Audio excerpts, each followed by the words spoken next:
라고 하는 얘기의 그 전제는 뭐냐면은 사람들이 어떻게 살아가는지를 먼저 들여다봐야 되겠죠. 개개인의 생활은 물론이요. 가장 중요한 것이 그 사람들 생활에 영향력을 미치는 것이 지도자잖아요. 그죠?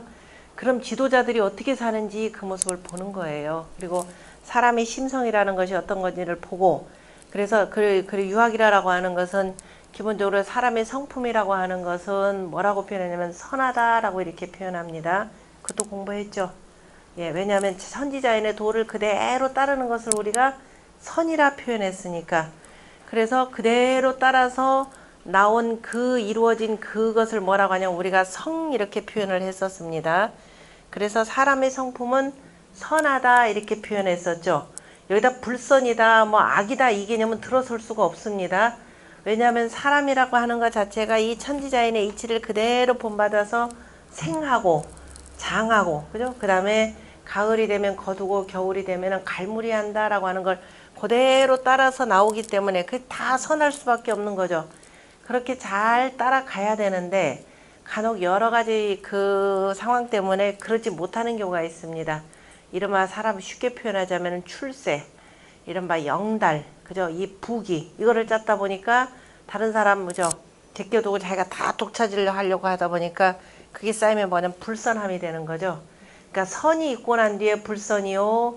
불선이 더 치달린 것이 악이라 이렇게 표현합니다. 기독교에서 얘기하는 방식의 선, 악이라고 하는 건 애초에 나눠질래야 나눠질 수가 없는 겁니다. 요거 자체가 그냥 선이에요. 이거 자체가 도가 되고. 그러니까 요 개념 정립을 잘 하시면 돼요. 그래서 사람은 선하기 때문에 기본적으로 유학이라고 하는 것은 뭐를 토대로 하느냐면은 자, 일단 백성들이 자, 우리가 가장 사람이 악심이 나오는 게 성질 나는 게 어떤 경우예요? 가장 본능적으로 배고플 때죠. 배고프고 가난하면 사람은 화가 납니다. 그러니까 사람들이 화나지 않고 불선한 행동으로 흐르지 않도록 하려면은 먹고 사는 문제가 해결돼야 되겠죠. 그래서 이 유교 사회라고 하는 것은 이른바 옛날 성인이 이루어진 그 사회라고 하는 것은 모든 그 백성들에게 각 가정마다 이렇게 해서 한 가족이 먹고 살 수 있을 정도의 토지를 기본적으로 배분해 주죠.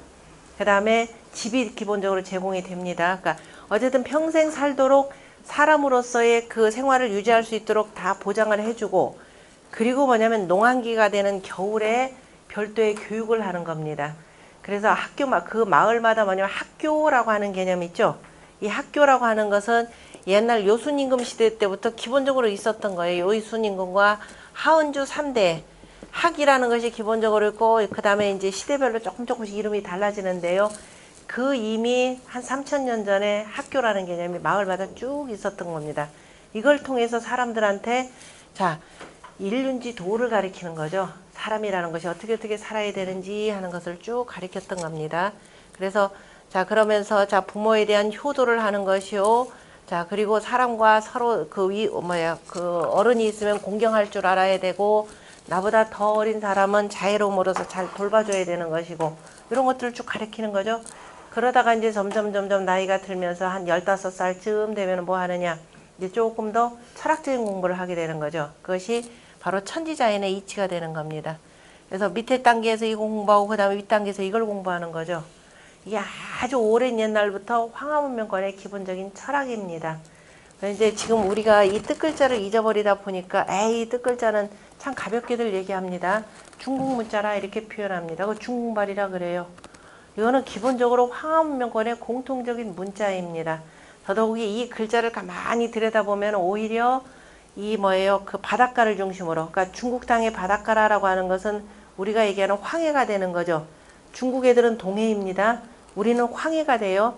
그래서 이 황해를 중심으로 해서 살았던 쪽 사람들이 만드는 글자가 뜻글자라고 하는 겁니다. 왜냐하면은 글자를 나중에 이렇게 공부하다 보면은 그 지역에 있는 사람이 아니면 도저히 만들어낼 수 없는 글자들이 있습니다. 그래서 우리가 이제 역추적해 보면 그게 이제 우리가 흔히 얘기하는 저 이제 뭐 은나라 때 각골 문자라고 하는 것 이렇게 표현되는데요. 실은 각골 문자 이전에도 글이 있었죠.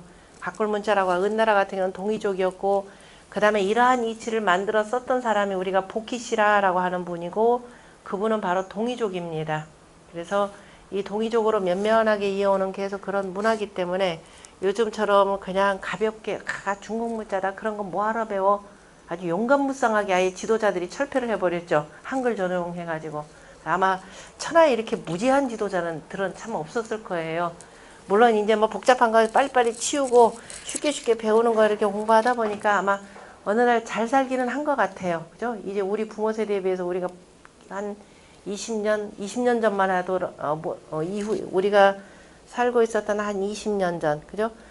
한 30년 전부터 아주 급격하게 이게 부유하게 살기 시작했습니다. 그러면 모두가 매우 행복해야 되는데 이상한 일들이 벌어지죠. 전 세계 노인 자살률 세계 최고, 그죠? 십몇 년째 계속 유지되고 있죠. 그 다음에 우리 자식들, 청소년들, 그죠? 얘 20대, 30대 되면 결혼해야 되는데 결혼 안 하죠. 그러니까 나이 들어서 그 결혼하는 비율이 아마 전 세계적으로 이것도 거의 낮은 수준인 것 같아요. 그다음에 출산율 세계 최하위로 떨어졌습니다. 옛날에는 우리가 저 프랑스 사람들이 제일 애 안 낳는다 그랬는데 우리가 더 극심해지는 상황입니다. 불과 이거 몇 년 사이에 일어난 일들이에요. 그러니까 이렇게 잘 살고 경제적으로 부유하면 참 행복해야 되는데 왜 그럴까 싶죠. 그러니까 무조건 벌어들이는 데만 신경 썼지 이른바 부의 공평한 분배라는 것들은 생각 안 했습니다. 이제 그건 뭐 여러 가지 복잡한 문제들인데요. 하여튼 자 그래서 이러한 이른바 모든 그 인륜의 도리랄까 이런 것들이 없는 사회에서 그럼 우리가 이러한 훌륭한 경제적 기반을 가지고 좀 더 행복하게 살 수 있는 방법들을 어찌 보면 지금 지도자들이 찾아내야 되는 겁니다. 그런데 찾아낸다 하더라도 쉽지 않죠. 왜냐면 이미 기득권층들이 많기 때문에 이거 흩어가지고 다시 재분배하려면 굉장히 골치 아픕니다. 일부 집값 잡는다고 했더니 막 엉뚱한 데 막 집값들 막 올라가고 이런 식이 되기 때문에 자 어쨌든 뭐 한꺼번에 해결되진 않고 차근차근 최소한이라도 우리가 갖고 있는 내재된 힘이 무엇인가라는 것을 공부를 해야 될 겁니다. 자 이게 공자가 살고 계셨던 그 춘추시대라고 하는 것도 실은 어찌 보면은 아마